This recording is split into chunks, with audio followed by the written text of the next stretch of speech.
This is the meeting of Mr. Charisma, which, for whatever you think about Donald Trump, he is Mr. Charisma with Mr. Logic, Mr. Legal. And so it's a meet. It's like Mars and Venus, right?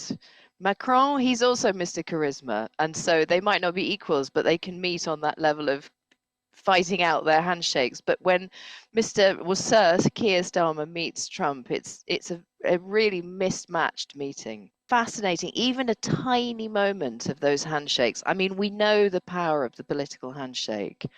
And what was so fascinating to watch was that Trump is now in his statesmanlike era.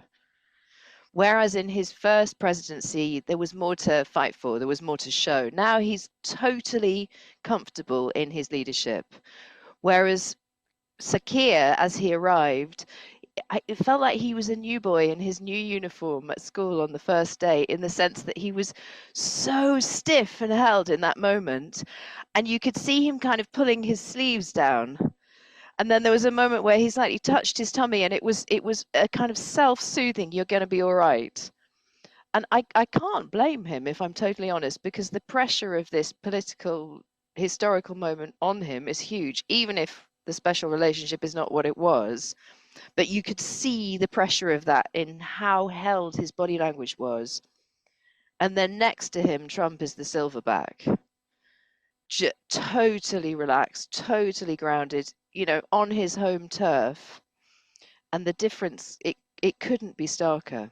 The comparison with the Macron-Trump moment, where there was the thigh slapping and the kind of the speaking over each other and how they handled that moment, was stark. Because the thing about Macron is he's also charismatic, and Trump knows that. But what Trump does, which outplays every other political operator, is he's a broadcaster.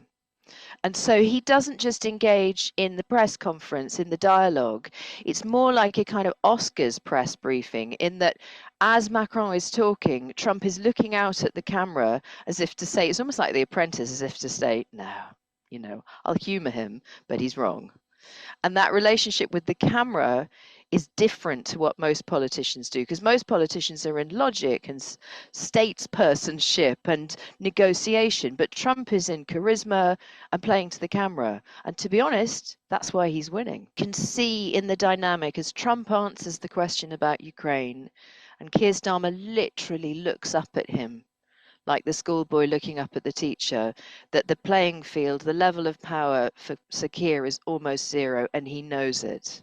He's got very few cards in his hand.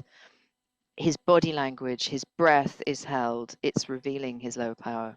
If I was going to advise Sir Keir on this, I would say to him that he needs to meet Donald Trump, not through intellect, although Donald Trump is smart, he tells us that a lot. Sir Keir needs to meet Trump on a more intuitive, passionate, instinctive level, and he needs to get into his body. He's very held, Sir Keir. He doesn't really think with his physicality, for all that he plays football. And I would say to him, more like Macron, he needs to be more physically engaged, because that'll give him a different kind of presence, a more powerful presence in a room with someone like Trump, who is all about charisma.